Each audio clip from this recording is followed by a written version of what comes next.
đốt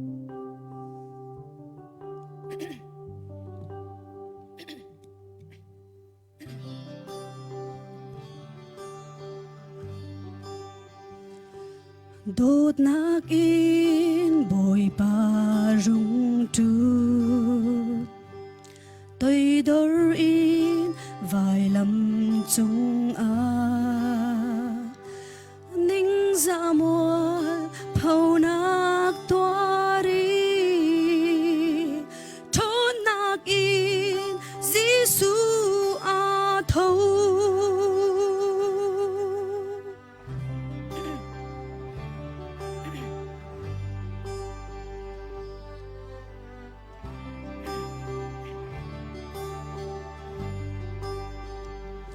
dung ốc la bồi big na si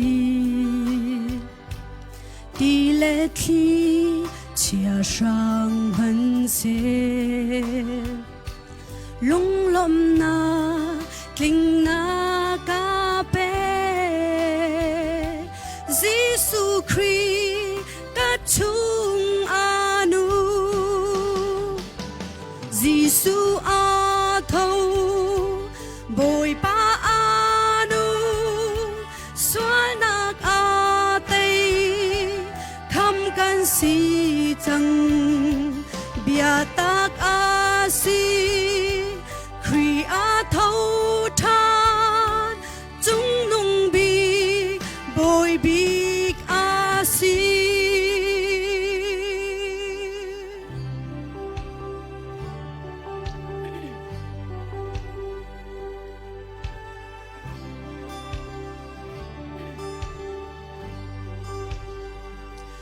sâm ngày lâu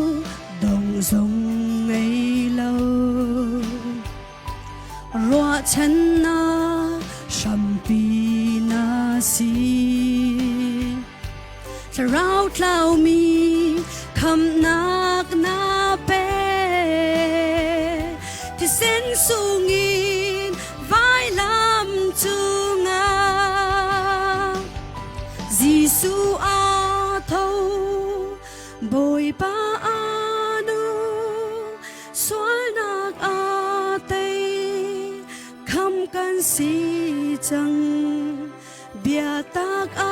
si kri thâu than chung nung bi bồi big si Giêsu thâu bồi ba xóa nạc tây khăm can si chẳng bia tak si kri thâu than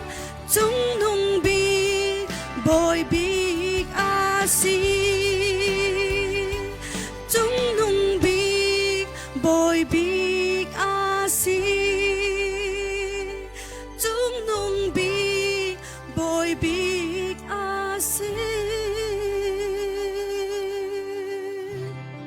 bồi ban cho na kam pek pek